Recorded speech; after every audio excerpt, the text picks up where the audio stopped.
I feel like this was one of those situations that was totally preventable. And I wish in hip hop that we took things a lot more serious, because, you know, there is a lot of conversations that happen, right? Every day you can go online and see some new social media beef happening. You know, this person said this about that person, or that person said this. And like, you know, nobody ever takes any of these situations serious until serious shit happens. And this was a beyond serious situation, because somebody, you know, literally lost their life. And then I still don't know, you know, what happened. It's a very niche thing in a lot of ways. Don't get me wrong, hip hop is definitely pop culture and it's the most popular culture, but a lot of this shit, Vlad, that we talk about on a daily basis on the regular, don't nobody care about but us. And when we talk about numbers, yo man, all the Breakfast Club has continued to do is grow. Like, reason the Breakfast Club and myself have continued to grow is because we're not limiting ourselves to one genre. And I'm gonna tell you something, man. That was always my fear growing up, because I saw the ceiling for a lot of hip hop personalities. That album came out on June 28th, 2017? Well, speaking of hip hop media, you and I are both on the Complex Hip Hop Media Power List. Mm-hmm. DJ Envy wasn't on the list, which kind of surprised me. Cool. But for me, I just want to know, like, what is considered power in hip hop media? Because power to me, man, is like, when you look at these other lists, Vlad, like when you look at, like, you know, the most powerful people in Hollywood or the most powerful people in New York media, it's a lot of executives on that list. Like, it's people that like call shots. It's people that provide jobs and, you know, opportunity. Well, I think the thing about that list is that the personalities that were on that list, and they focus just on the personalities as opposed to the companies, which is why Nori's on the list, but Drink Champs is not, right?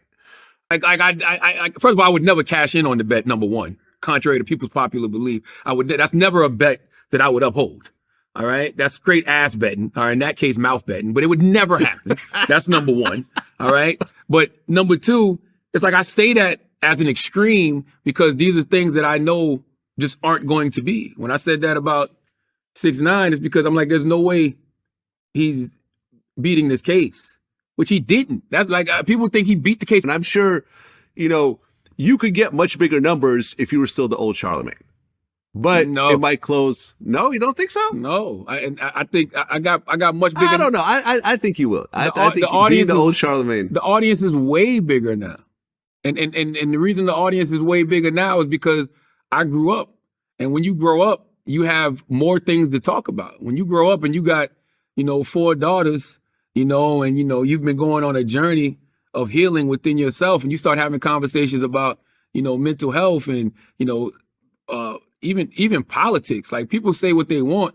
The Breakfast Club and myself, we grew tremendously when we started embracing those political conversations. Like, you know, it's one thing to be featured on, you know, Vlad TV and the World Stars and all that. That's great. That's culture. But man, what about when you on CNN all the time? What about when you on MSNBC all the time? What about when you on Fox News all the time? What about when you talking to people who we're talking to former sitting presidents like President Barack Obama?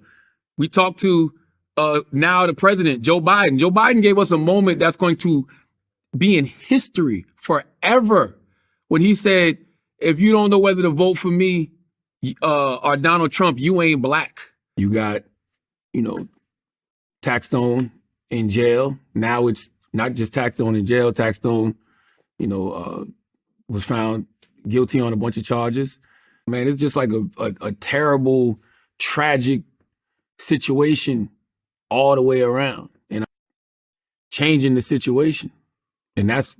You know, it's a horrible, horrible situation. And I remember right when the trial was about to start, Taxstone wanted to do an interview with me. Me personally, I don't want to do it. Well, it's just like, I think for me, as a journalist, and I know people don't like they don't look at all of us as journalists. But if you're going to have some type of journalistic integrity, yeah, you should take a step back from situations where you might have, you know, an obvious bias maybe or something. You know what I mean? And I think the biggest thing is that Angela Yee has left the Breakfast Club. Yep. Now, what exactly, you know, straight from the horse's mouth, what was the reason that, you know, Angela left the Breakfast Club? I think people wanted to be something salacious, you know, but it's not. Like, you know, she left Breakfast Club because she got the opportunity to do her own nationally syndicated show. You know, Way Up with Angela Yee is a nationally syndicated show. It comes on, you know, 10 a.m. to 2 p.m. right after the Breakfast Club. And I mean, I think that would be hard for anybody to pass up. I mean, we've all been doing the Breakfast Club. We're in our 13th year now.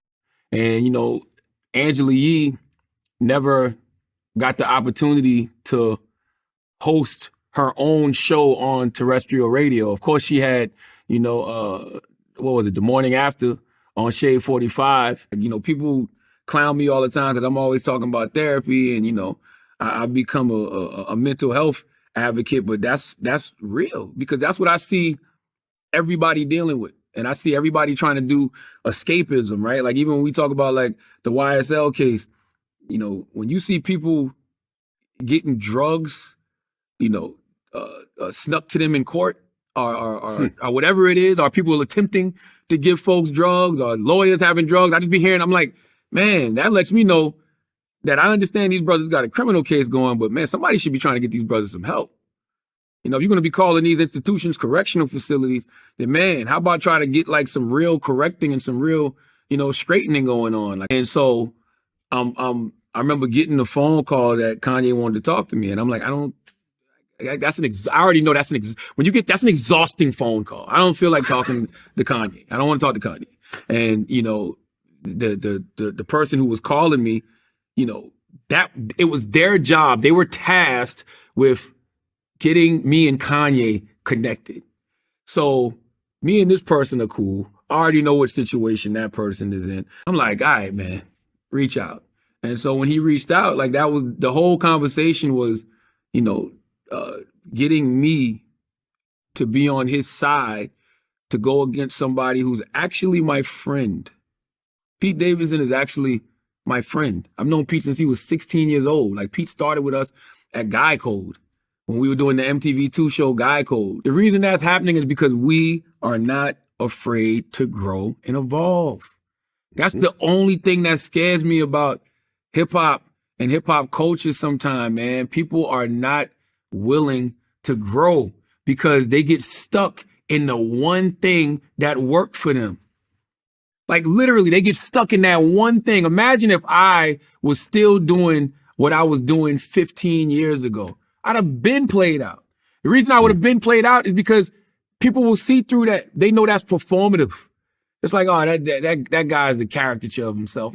You start to become the person that wasn't talking about people. Now you're being talked about. Now you looking at yourself online and you like, that ain't happen. That didn't happen.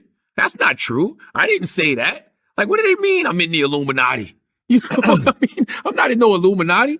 So it's just like when you start having things like that happen to yourself, you know, and you start to see people and actually have conversations with people and meet people, you realize, oh man, this brother or this sister, they human just like I'm human. And they figured something out just like I figured something out. And, you know, they made a way for themselves. When you look at it from that lens and you have that perspective, it's impossible, you know, to be who I was in 2009. Like, I think that these brothers be having, you know, addictions. And the reason they have addictions is because they have trauma and they're constantly trying to escape from things. Well, yeah, because after you put out that one piece of content, you need a library to follow it up with because one spark will not give you a career, but it could set you off to a career, but it won't give you a career. You know what I'm saying? Like, I'm not still talking about my Tupac Rap Phenomenon mixtape from back in the day. That was a great moment in time, but that was 20 years ago. You see what I'm saying? Like, it's a nice notch in my belt, but I never mention it because every day you got to create new content. You got to create more moments and you got to, you know, churn into a real business. In fact, he did his last interview before he got locked up on Vlad TV, which was an interview I never put out because I was worried that something that he may have said could somehow influence his case. Now he's facing 25 years. It's just tragic. Now it's not just Taxstone in jail. Taxstone, was found guilty on a bunch of charges. It wasn't that situation. That's tragic because all you think to yourself is, why did all of this happen? Like, I feel like this was one of those situations that was totally preventable. Then, Young Thug was like, yeah, you were wrong.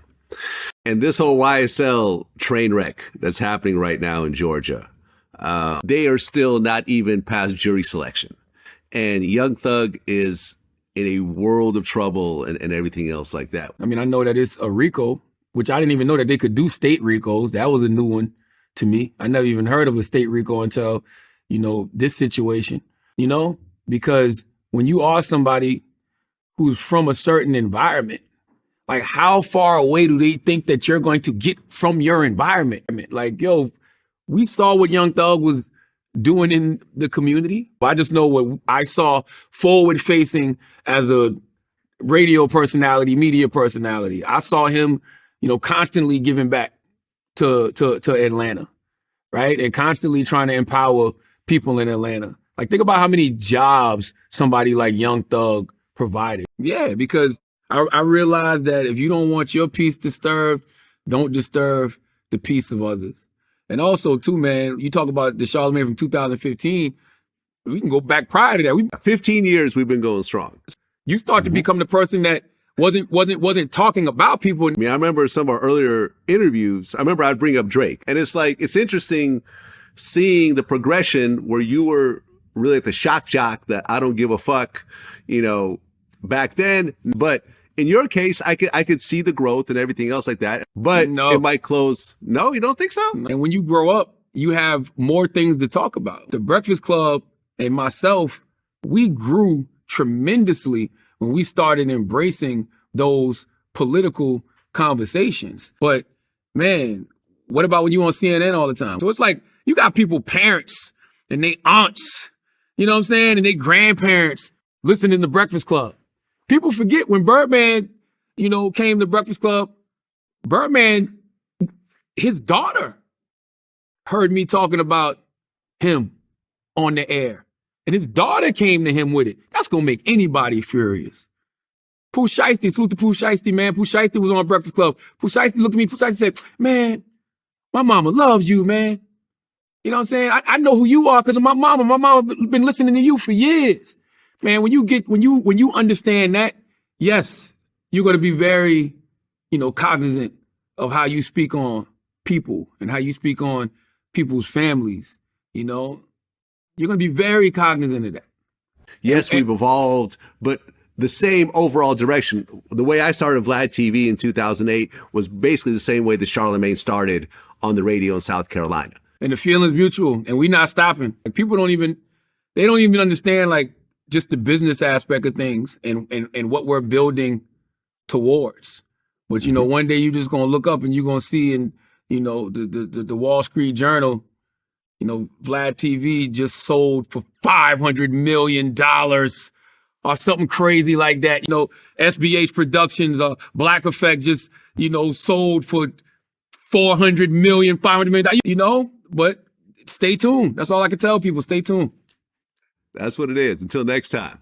Peace. Pete Davidson is actually my friend. I've known Pete since he was 16 years old. Like, I know his mom. You know what I'm saying? Like, I've gone to his house and kicked it. He's been to my house and kicked it. Like, I know his family. He knows my family. Like, that's an actual friend and somebody who I literally watched grow up.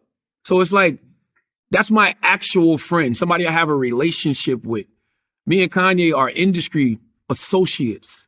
So you're calling me to try to get me to side with you against my friend because you're upset this man is dating your ex-wife? Like, you like, come on. But, let's just make sure the critique is something actual, factual, and make sure the critique is about the art, as opposed to the person. I think sometimes when the critique, becomes about the person, Because there's a lot of things that we know, Vlad. We know people behind the scenes in a different way. Like, you know, we hear and see things behind the scenes in a different way. And I think whether we realize it or not, sometimes we bring some of that on the microphone. I might not have liked the way I saw, you know, somebody talk to somebody else, you know, and I bring that to the microphone about that person and their art. And I don't think that's fair. And I think it's pretty hard to be objective. You know, I think it's almost impossible to be objective. I think people be lying when they say they're objective. It's just tragic. You know, you got a life loss. You know, rest in peace to the brother Banger, Troy Ave. I'm sure he's gone through trauma that none of us can even speak to, because I think a lot of people will even forget. And, you know, Troy got shot again, you know, during this whole process. So I can just imagine, you know, the trauma that he's dealing with too. So, man, it's just like a terrible, tragic situation all the way around. And that's tragic, because, you know, all you think to yourself is, why did all of this happen? Like, I feel like this was one of those situations that was totally, totally, totally preventable. It was just like, I think for me, as a journalist, and I know people they don't look at all of us as journalists,